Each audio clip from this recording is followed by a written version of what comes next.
Well, thanks, Tom. Thank you guys for investing your Saturday.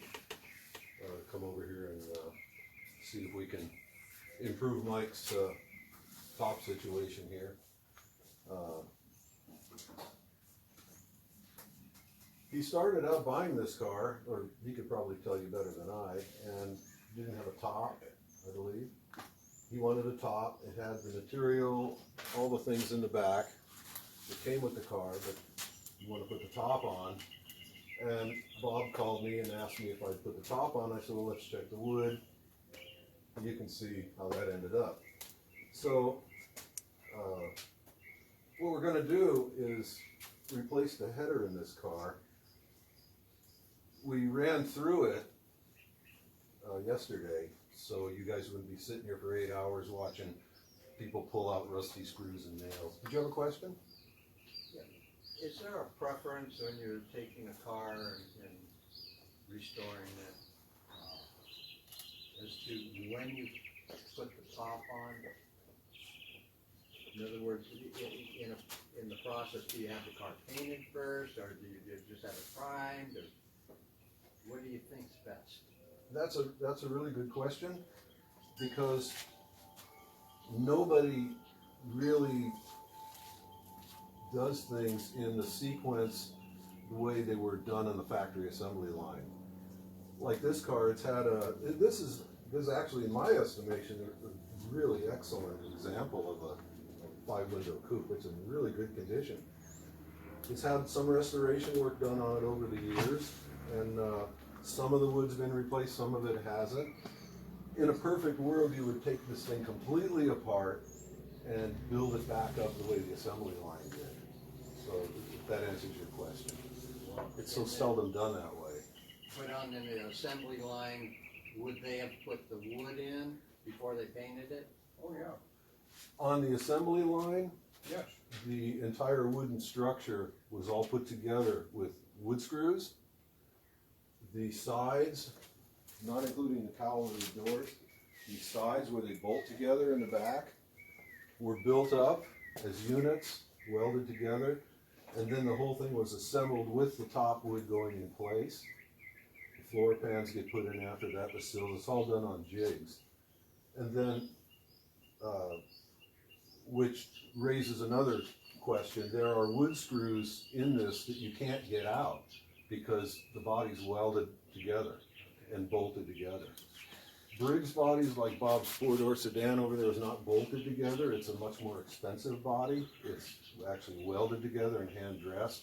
Getting the wood out of that would probably be much tougher. But once the wood's in, the body's assembled, and then they fit the doors, fitted to a cowl, all done on jigs on the assembly line. Then they paint it, and it goes on its way. Top is probably be one of the last things to be put on after it's painted. That would be. But a little bit about myself. Automotive collision repair is probably been my whole life. My dad owned a body shop. He didn't own it by the time I was born, but he knew how to, teach pretty well, and I learned a lot of it.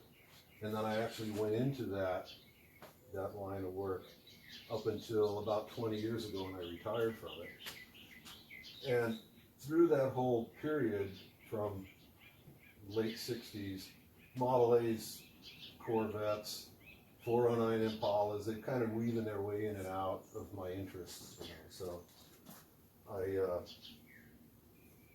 I think I have something to offer.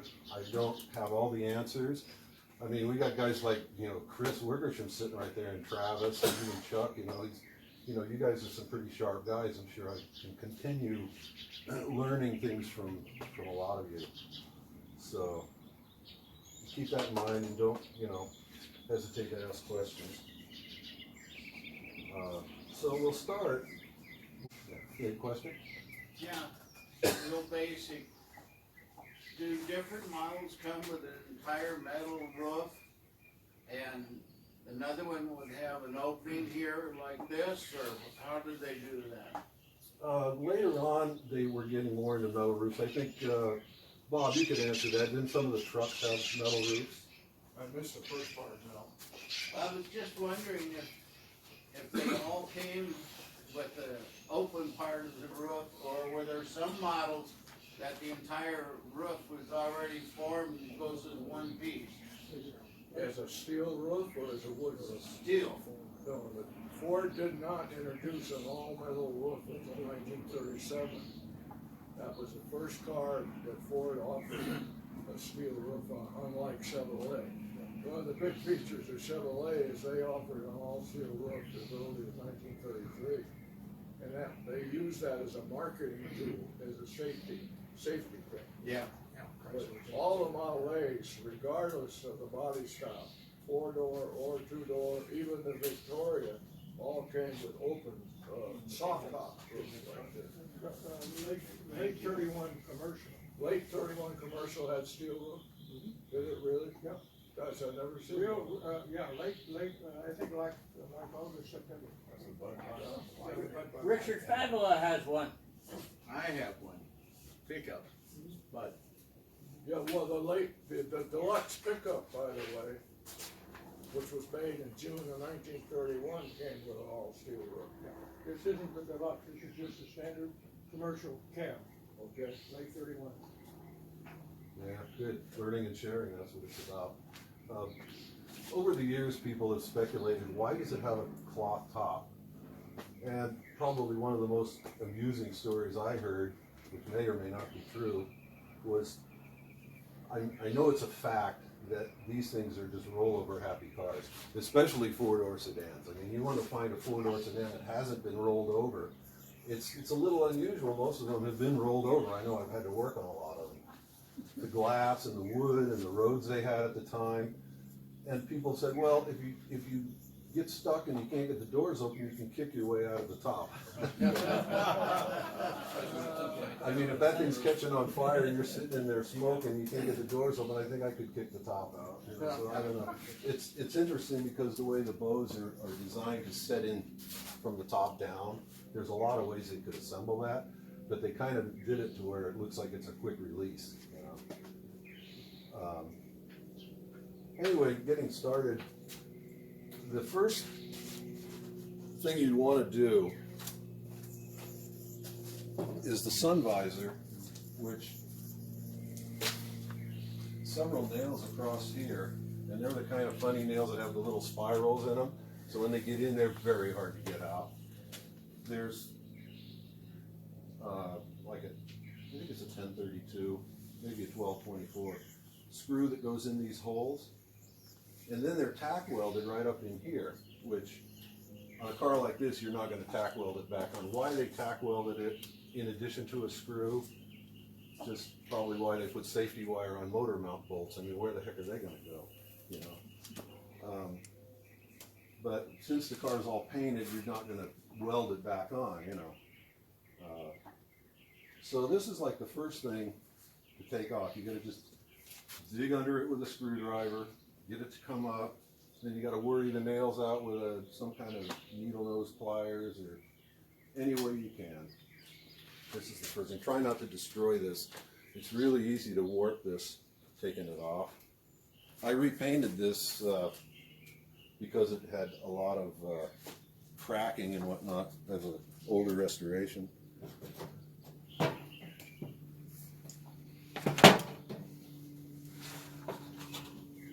This is not a joke or a trick question. Does anybody honestly know what this part is called?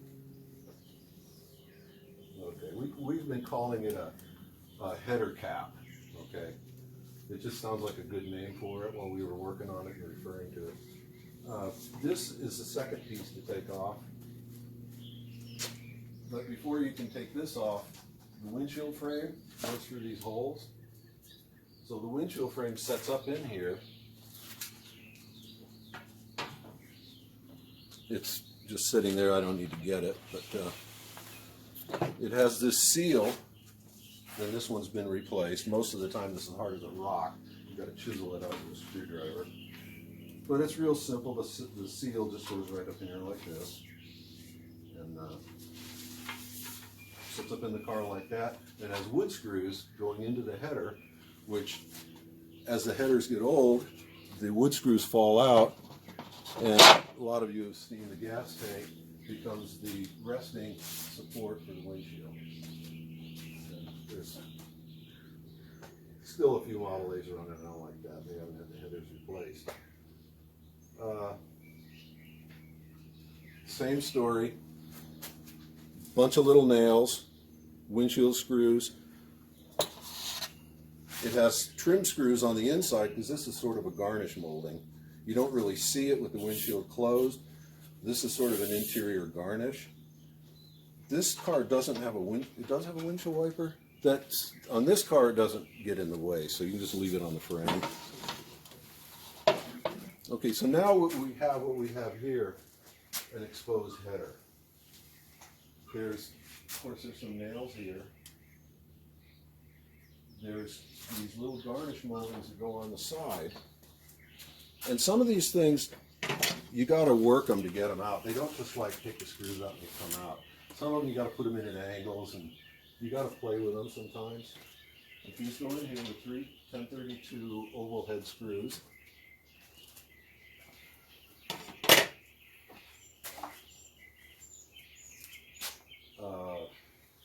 Rear view mirror comes out. This particular car has a sort of a semi-woody station wagon look to the inside. Instead of having a piece of black cardboard or a piece of black cardboard with mohair on it, it has this piece of finished wood, and this is where the mirror went. So it adds a little different, and it adds a touch of warmth to the interior, I suppose, depending on your point of view. And Chuck, can you come up here, please? And one last thing while Chuck's coming forward. We sorted out all the hardware here. One of the main functions of the header panel is to tie the cowl to the back of the body. And this is a nut plate that goes in here. And when we get this out, you're going to see 2 big heavy gussets, right here and right in the other corner. The gusset attaches to this piece of wood. It's a big, massive piece of wood that runs all the way to the back. And that basically it ties the car to the cowl, the rest of the body to the cowl, yeah. Is that the same on the 2 doors? Same as the 2-door and pickup, yeah. And the 4 doors too. So once the wood starts to get old, it starts to rot, the screws become loose, and once they start getting loose, they get looser and looser and looser. And then when you're going down the road, this part of the body is struggling desperately to support our little toothpick frames, chassis, and what ends up happening is they just start slapping back and forth. The doors are hung on the cowls. Now the door is going to be sitting there going up and down like this, just banging away. And if you're anything like me, after a half a block, you just want to park the thing and walk. You know, I mean, it's so aggravating listening to that thing rattling. So the only way to fix that, you got to replace the wood and make sure your gussets are nice and tight. And then you can't believe how nice it is. You know, it actually drives like a first-class automobile again, like they did new. So you get on this, and we're going to remove this header. Can I ask a quick question? Sure. Instead of replacing all the wood, today's modern technology, it's not possible to take some of the plastics and Composition? the compositions material, and perhaps put a thin layer of head to reinforce the areas. Right, I'm glad you brought that up. We actually have a seminar on just that. Why don't you grab this thing and pull this thing out here? It's 2 pieces, upper and lower. It's yeah. There's a bolt in the middle of it. The bolt hole there. Some hole there. Yeah, we didn't want it falling out on the gas tank. So let's get 2 pieces.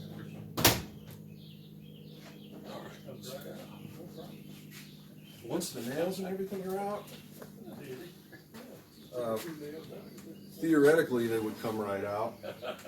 To answer your question, what a person can do, and we've done in the past, we've done a lot of this kind of stuff, especially on deluxe Phaetons and cars that have really complicated wood pieces, especially T's. They got those really weird, pieces of wood in them.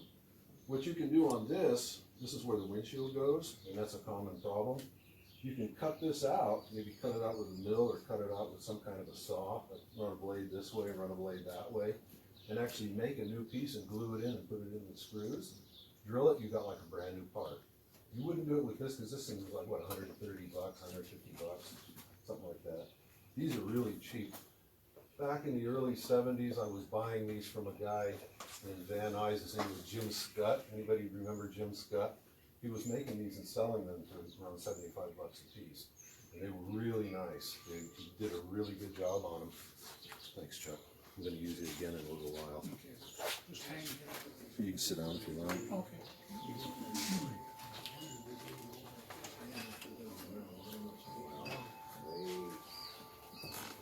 If you're gonna go home and attempt to replace your header, you gotta be aware there's screws in the corners here that you can't get at. And you gotta separate the wood, like split the wood a little bit to get the screw out of the way. Because that piece that forks off of there actually goes underneath here, and these are gone. And there's no way you can get at them unless you actually take all the wood out of the car. So depending on how deep you wanna go, we're not going that deep on this, so we're going to do a different kind of repair.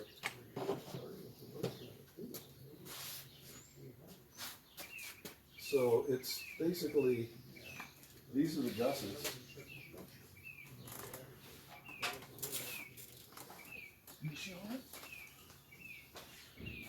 There's one on the right, one on the left that has screws going in the sides.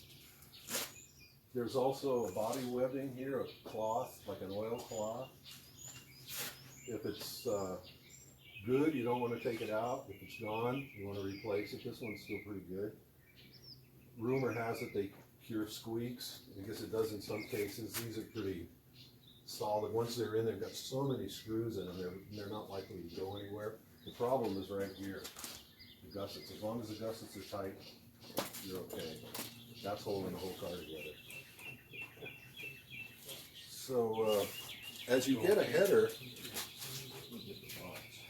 this is a box they come in. It says authorized Ford part.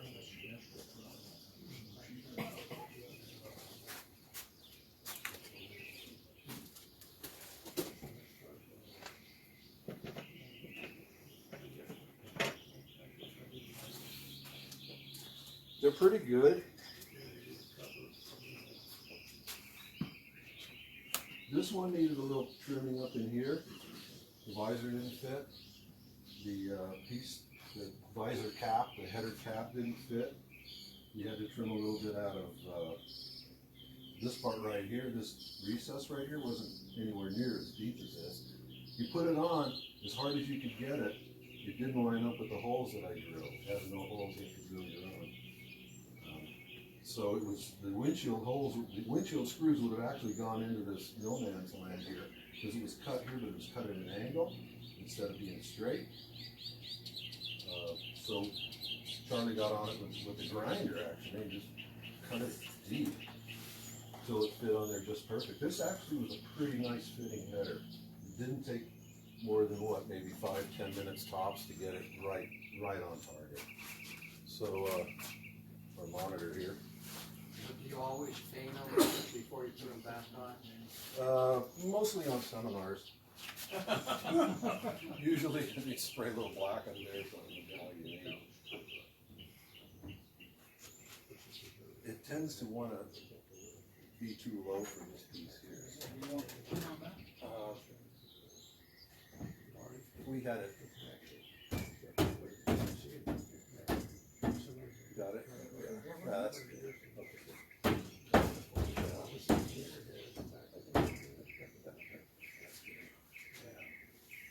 All right, so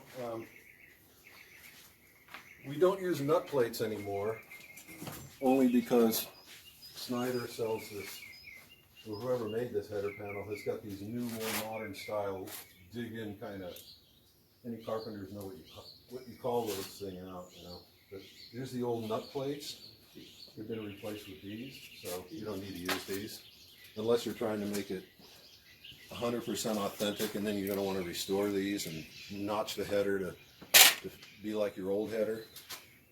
That's pretty fanatical, but there's people that do that because you can't see them at all. You get into Corvettes, that's when people do all that weird stuff. You guys are really outside.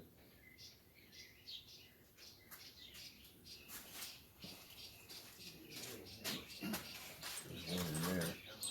You can put the other two in if you want. Are those carriage bolts? These are flathead screws, 5/16 18s. They go in the back side. The interior side, you see three big holes. There's screwdrivers. And I'm going to put that in.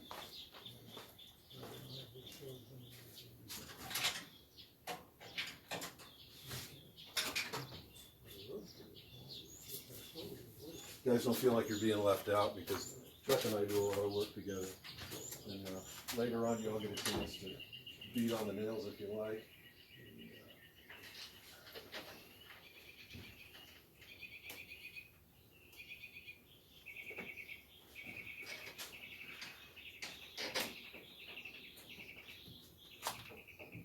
But it makes a really nice job. How long did you say a header lasts?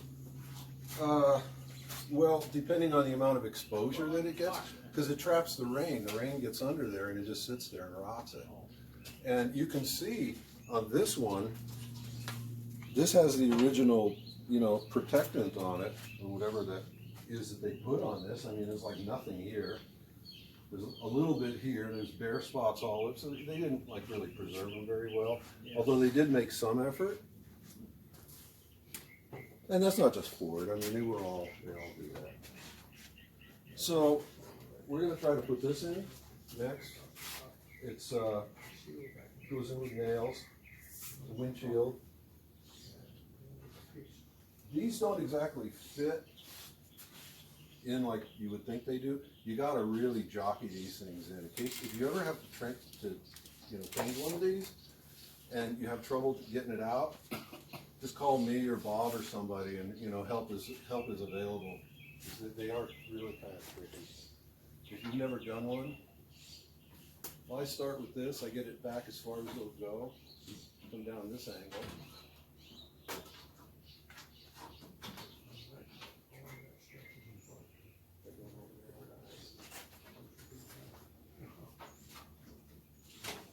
There it goes.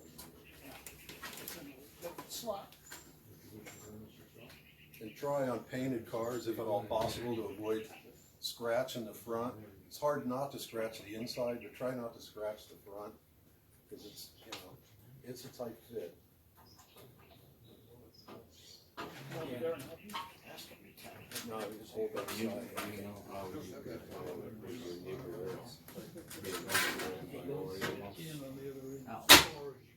All the Mexicans are buying cars. Bam, it's in there. Yeah. Because they don't look. They can't.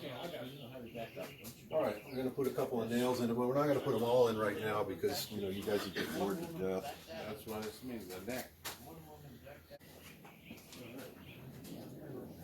We'll use sleep.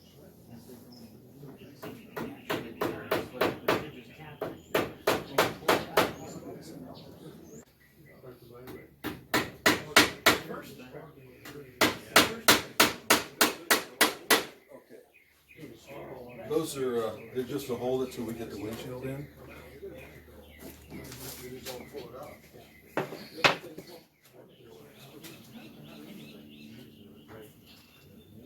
The windshield frame, they're using these screws. They don't have to be these screws, but they need to be about this size and length. Because you want to, identify them for any reason.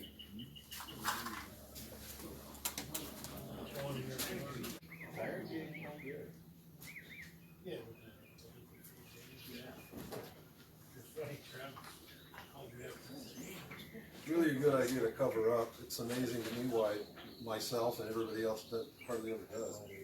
I guess it's easier to fix it later.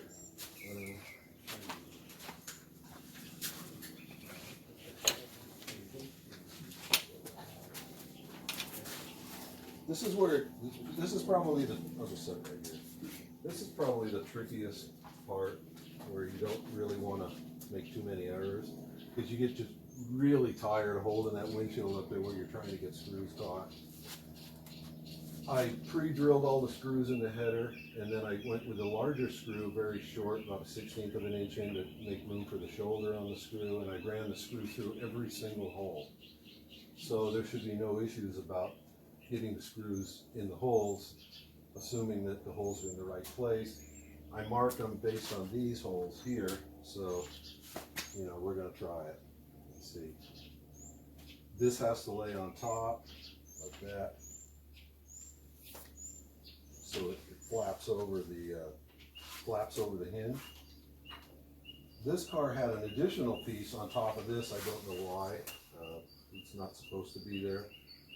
So we're not putting it back in. I didn't see any reason for it. You know, let's make sure our screwdrivers work this time. And once again, this is a good time to get really bored if you missed that opportunity before. Much better.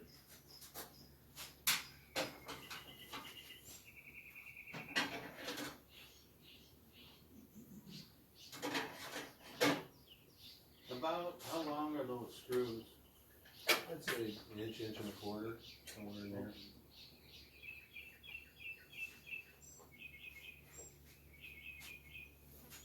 Let me just take a minute here and put a head on this thing. Cut on it. A good one here. All right.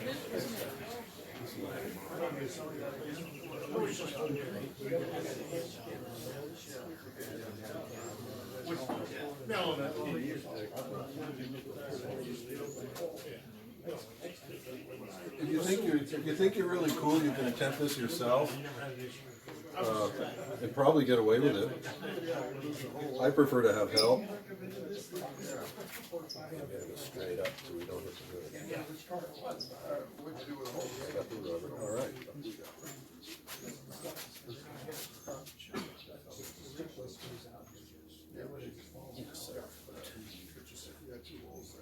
Okay, so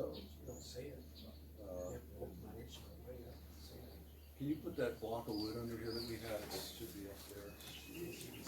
Yeah, you blocked it. Maybe it's on the bench. This right here, is that? No, it was that piece of pine. Let's push it up in there.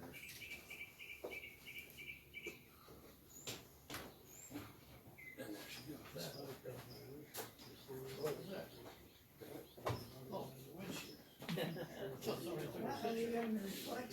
Yeah, sunglasses. Get in there, and one of the holes just to hold it.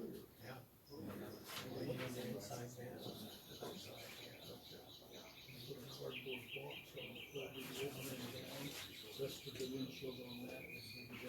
And then one on the straight, just to stabilize.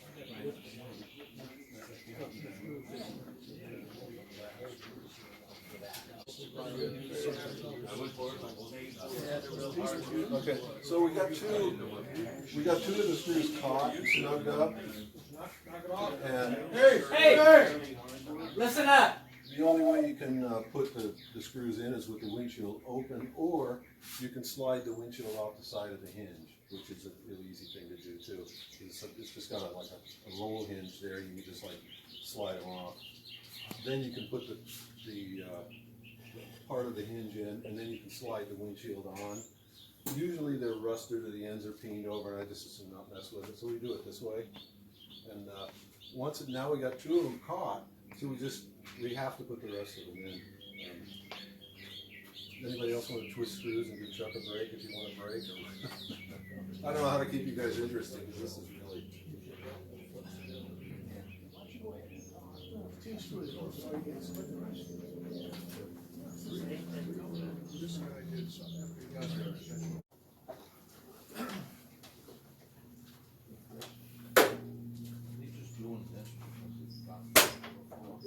comes in. Aha, it went in pretty good.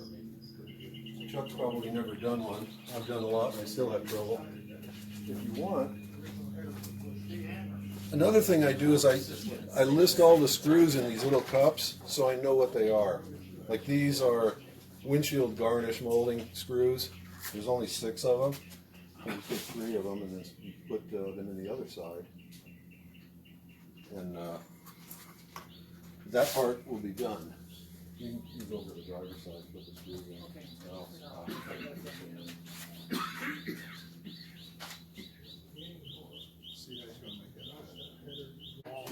What do you think, you use screws or do you use?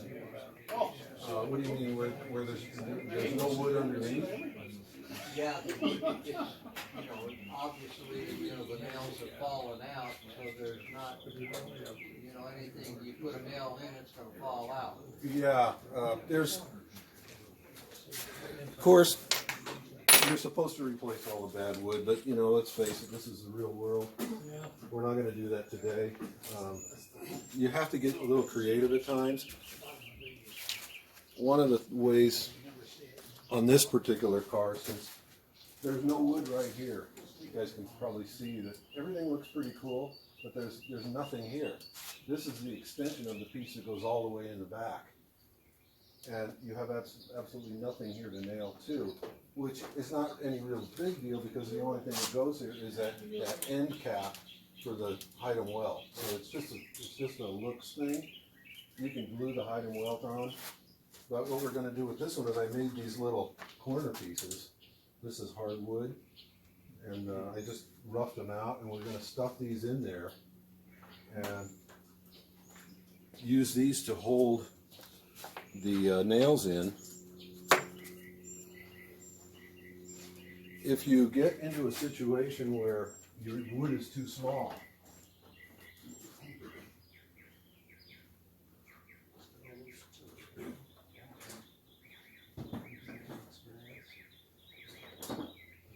you can take your favorite Lee Baron Bonney kit and cut a piece of this cardboard out, this panel board. This stuff is great to nail to. It holds nails. In fact, this is what they use in open cars on top irons. They put this stuff, they grind it up and they weave it into the different areas of the metal so you can nail to it. That'll hold nails, but it also works really good. Like, for example, you might want to put a strip under here. It fills it up and then you just drive the nail right. It acts like a washer, a spacer. Everybody does it. The factory's been doing it forever. We might use it on this. We'll see. Now, what's that stuff called? It's panel board. You get it in any upholstery shop. This happens to be a Lee Baron Bonney thing from something. But they have a couple of different thicknesses of it depending on what you need. Package tray is real thin. Door panel board is real thick. So whatever you need, you can double it up. Is anybody gonna take the Bonnie's Berry home? I don't know anything about what the future of that is. It's just there's some of the other firms have gotten very competitive, and that may have had some effect of it. This back to the nails. I don't know what this header is made of. It's a really tough piece of wood, ash or something. God knows what it is. They're impossible to drive nails into. So what you have to do is pre-drill them. And you just kind of pre-drill it maybe with a drill that's like the same size or just under. And don't go in all the depth of the nail. Just go in like maybe half the length of the nail. And that way it'll make it a lot easier to drive the nails into. Because if you try driving the nails into it raw like that, you're just going to bend them over. And they usually bend over just before you finish. So I bought 2 of these drills because I figure I'm going to break at least 3. So we'll see.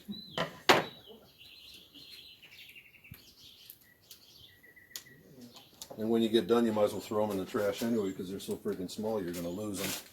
And they're only like $1, so you can just go buy new ones when you need them.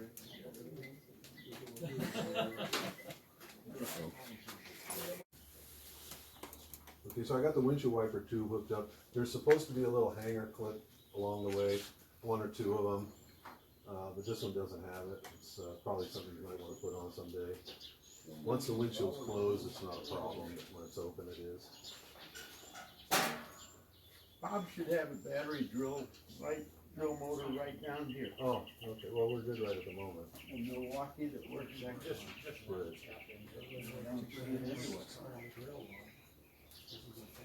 You know nothing. Right here is synchro mesh.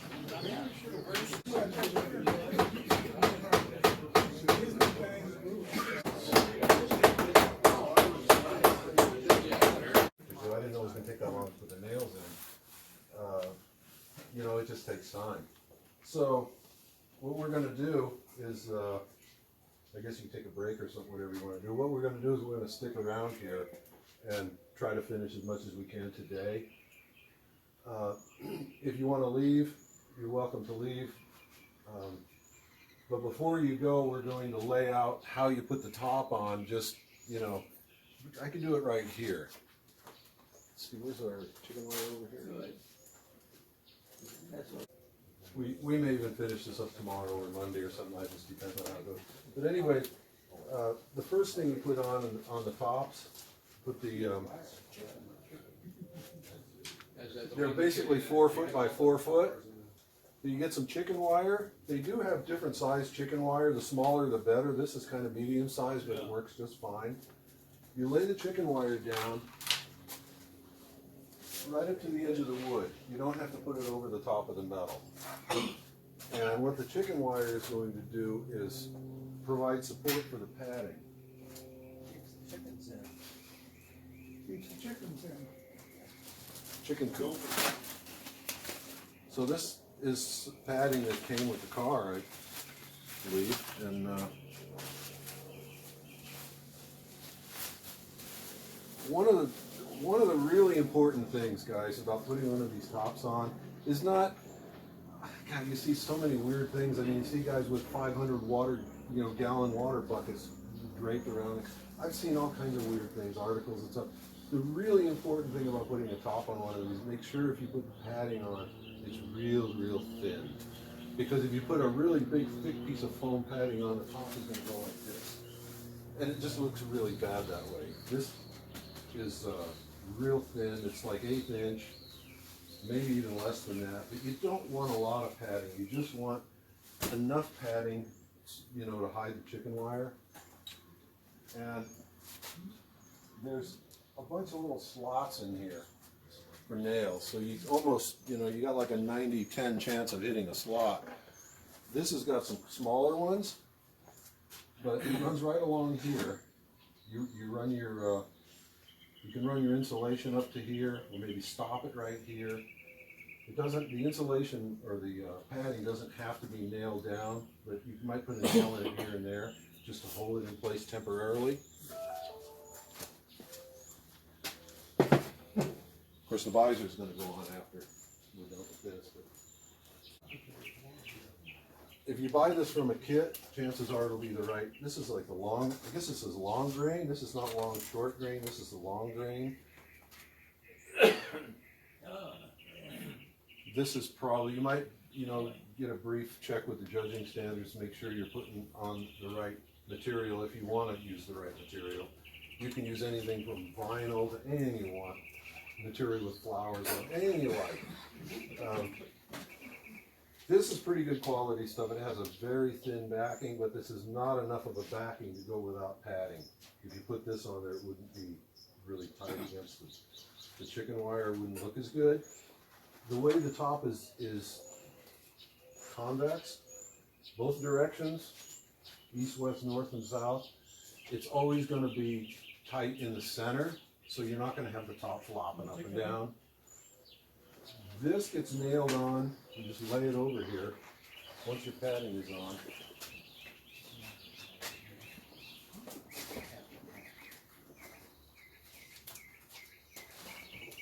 I mean, one person can easily put a top on this car. This is probably the easiest top in the world next to a pickup truck.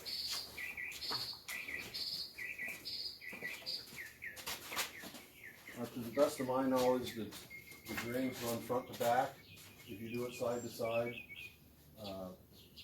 that's only correct if you have a truck. The open cab pickups, the grains run front to back on the top, side to side on the rear curtains. But on this particular car, it's a closed car, they run front to back.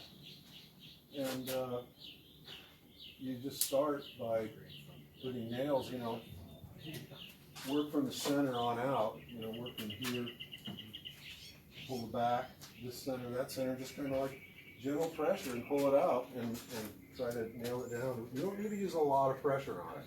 It'll shrink on its own in time. Just get all the bags out of it, get it tight. And you can just start nailing it on with tacks. You don't use these are really vicious nails. I mean, these are meant to really bite. You just put it on with tacks. And When then you say tight, are you talking about just snug? just taut, yeah. Okay. You don't have like really stretch. You don't want to stretch it, you just want to snug it up. There's no reason to do that. Okay. Because as in time, the sun and everything, it'll shrink. Because it's basically just a petroleum product on top of canvas is all it is. It'll shrink up, and if you get it too tight, it'll start, it could pull away on the edges. Tear. Easier, it could tear. Hit a tree limb with it, it could tear, and then you got a really big mess. The garage, he doesn't have that kind of garage. The old garage is where the thing comes down like that to keep the door from blowing really bad. You hit that with the top. I've done it myself a bunch of times, especially with T's. So high. Tell me about the phone. Is it open cell, closed cell? Does it make any difference? This padding? Yeah. That's not phone. This is you can use 1/8" foam. If you use foam, make sure you get a really thin foam. No, I thought you said that. I'm not sure, I think this is just some kind of a composition. Were you asking about compositions? About replacing wood with? Well, that was different. Yeah, this is part of that family. If you use foam, you better watch the quality, because some of the foam will deteriorate. Yeah, I wouldn't think phone would be good. They do make some foam that is essentially permanent. Yeah, because especially if you get any exposure to air or the sun or any foam that turns powder like that. But Heat kills it. in the 60s we were using foam because, batting has gotten really popular. Cotton is out, batting's in. It just depends on what's available at the store. It's hard to get cotton anymore. It's like a synthetic, it's like kind of like a man-made assisted cotton. They actually grow things, they weave things into the cotton while it's growing. It's like a weird process. We do that with like saxophone reeds. They can actually weave fiberglass right into the growing bamboo. The technology is unbelievable. This would probably be the most likely thing that you would find if you were going to try to buy something. You could probably get this at Joann's, I would guess. No, I misunderstood. I thought you said it was foam, and I thought. This is not foam, but foam will work. But we used foam in the old days because that's what there was. And it's probably fine as long as you keep it covered, especially the inside. You don't want air getting in it. The chicken wire goes on first, huh? Chicken wire, padding, the top skin. There's a lip right here. You want to cut the top. Once it's nailed on, take a razor blade and cut it right on that lip, a little bit on the inside. Then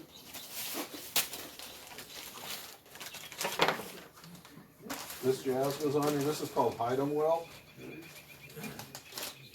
It's a little different than the wire on. Wire on is the kind where you nail it on and then it bends over and closes. Wire on works really good if you go around corners like this.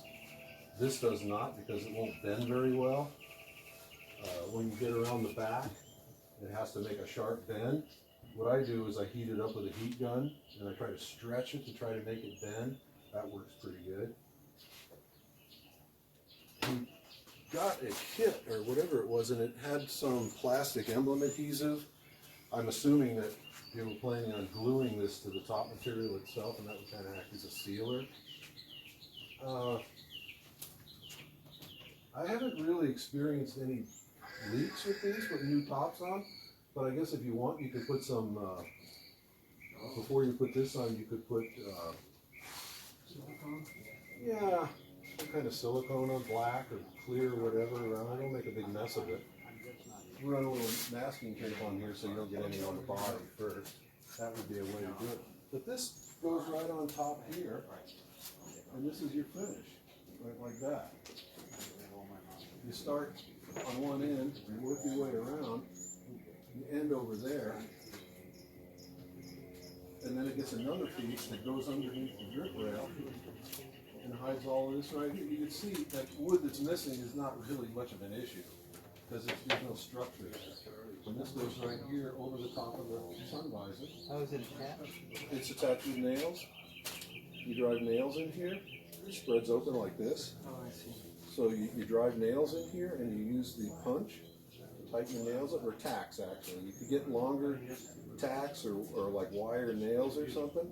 What I like to do is get longer wire nails and put a nail in here, hit it, just put nails all the way along, and then come back later after it's done and open it up and drive every one of them in separately. It's faster that way. It's a lot faster. And then another trick I like to do, this wire that's inside here, there's all different kinds of wire that they use inside here. What I like to do is pull it out a little bit and I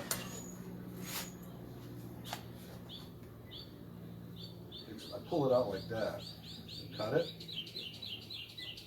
do the other one the same way, cut it, and get the wire to go inside, deep inside, and then what happens is this is flat. See, this will actually lay flat. So on the end here, you leave a little hanging over, but it's flat. See, there's no selvage inside of it. And then the piece coming across the top of the sun visor will actually lay right on top of it like that. And it's a little clever. If you don't do it that way, I don't think anybody, even a guy in a GoPro, is even going to be able to tell. So once that's accomplished, you have these little, okay, these are wire nails, these are good. These suckers here.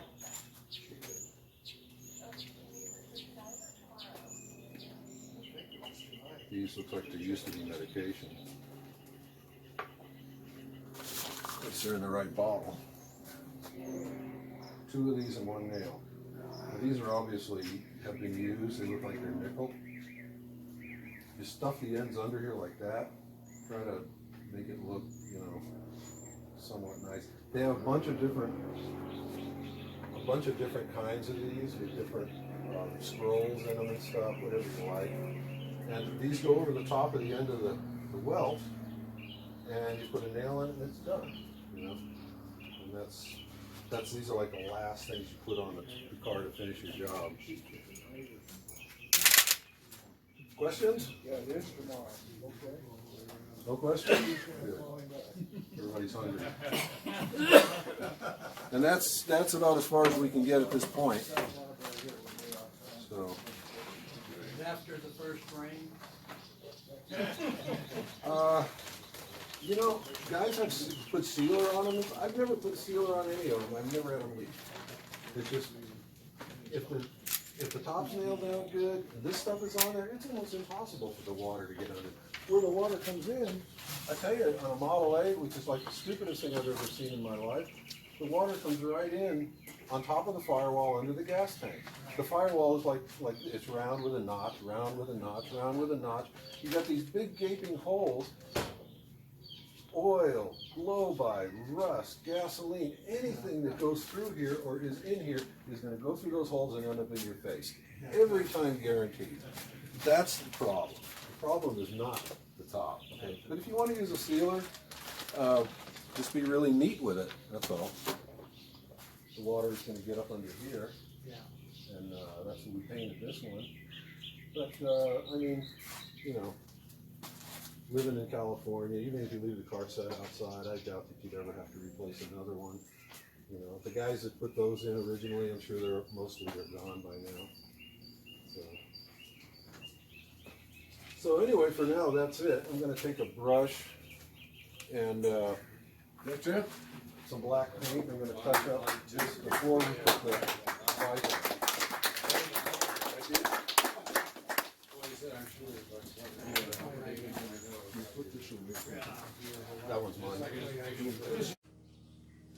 folks, my name is Mike, and I did the seminar the other day on the top and header replacement of the 5-window coupe we have here.